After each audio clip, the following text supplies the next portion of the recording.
Hello, everyone. It's me again, Mercy Nelson. She's a therapist. So today, I want all of us to search our consciences. At the end of this discussion, you will cheer yourself and do more, or repent and make amends. Elder abuse. It's a topic many of us don't want to talk about because of guilt. Every day we talk about child abuse, relationship violence, but little or nothing is said about elder abuse. This topic is inspired by my encounter in office, where a middle-aged man verbally assaulted his mom and even threatened to throw her under a moving vehicle, citing his financial stress and other personal issues.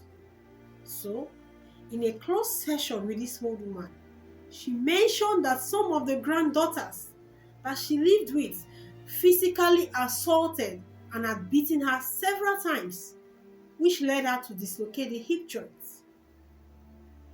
Cases of this abuse in elderly are not well reported because they are usually carried out by members of the family or caregivers. Elders who are victims to physical abuse, caregiver neglect, or self-neglect have tripled the mortality of those that never reported as abuse, so they die earlier than their time. What is elder abuse? Elder abuse is physical or psychological mistreatment, neglect, or financial exploitation of older adults. Financial or material exploitation is the misuse of an elderly person's money or assets for personal gains. Such acts include stealing their money, possessions, and even changing their will. When we talk about elder neglect, we mean when a caregiver fails to provide the basic needs for these elders, as a failure to provide eyeglasses or dentures where needed, preventive health care, safety precautions, or hygiene. Even when doctors recommend that they need, even when doctors make recommendations that they need in their care, no way they wouldn't comply. That is abuse. Emotional neglect includes leaving an older person alone for extended periods of time. Financial neglect involves failure to use the resources available to restore or maintain the well-being of the aging adults. Sexual abuse is the least common. Non-consensual intimate contact or exposure or any similar activity when the patient is incapable of giving consent. Self-neglect are behaviors in which seniors compromise their own health and safety, as when an aging adult refuses the needed help with various activities of daily living.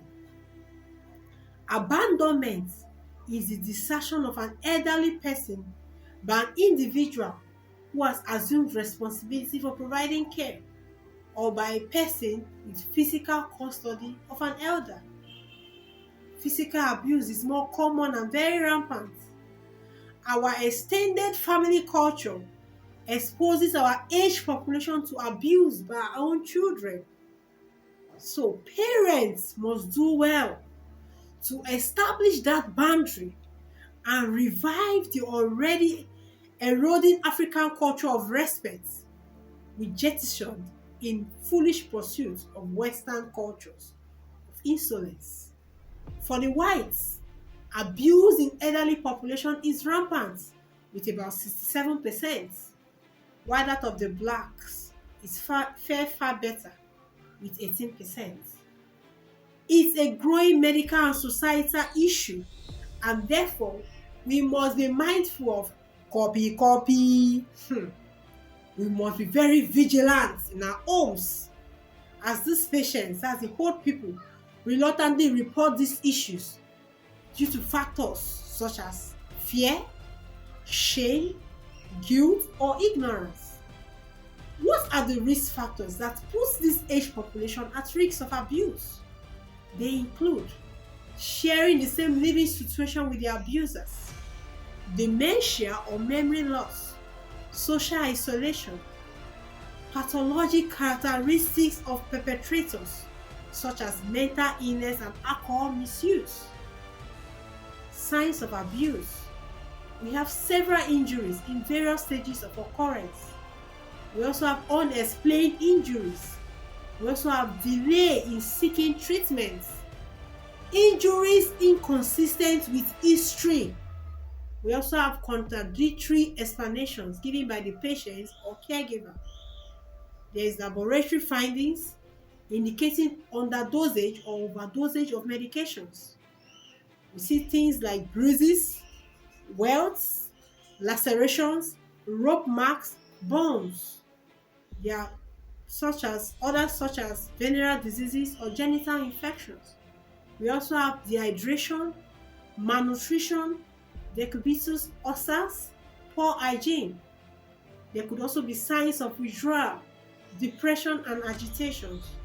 So what can be done to protect this vulnerable population?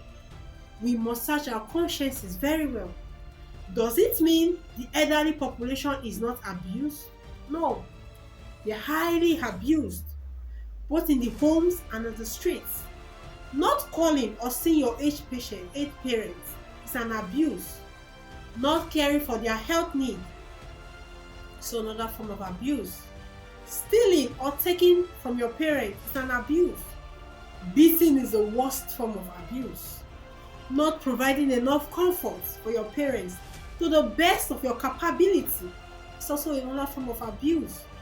In organized societies, laws are put in place to protect this vulnerable population from any form of these abuses. Offenders are arrested and prosecuted. I believe by now many of us would have gone to jail one way or the other. Well, we should have culturally sensitive education, such as teaching these victims about abuse and available options, and helping them devise safety plans. There should be short-term and long-term psychotherapy for these victims, and possibly the family, to address the issue of depression and the role of specific traumas in a person's life. We should implement law enforcement and legal interventions. For example, arrest of these perpetrators, orders of protection, legal advocacy including asset protection. There should be an alternative housing. Unfortunately, our society has nothing for this fragile population. We should have a sheltered senior housing, nursing home placement, and abuse shelters. Also, referral to services that provide this basic support, such as transportation, food assistance, and also reduce the social isolation. As they say, the young shall grow with time and also get old. We must care for the old and vulnerable. We should not wait for law enforcement before taking care of these people who brought us into life. Pass through rigorous processes, stress, challenges, and pain to see us through. As a mom of today, the challenge of child upbringing is so enormous, torturous, and taxing. We should not allow anyone to disrespect the elder in our care, neither spouse nor children. It's against humanity and against God. Every act of abandonment, financial neglect, emotional neglect, and the worst of them all, physical assault to an elderly person in general, amounts to killing them slowly. This contravention is punishable by law and by God. I hope we turn a new leaf from now on. Thank you. For more health updates, follow the Physiotherapist Health Consult. Thank you for watching. Stay blessed.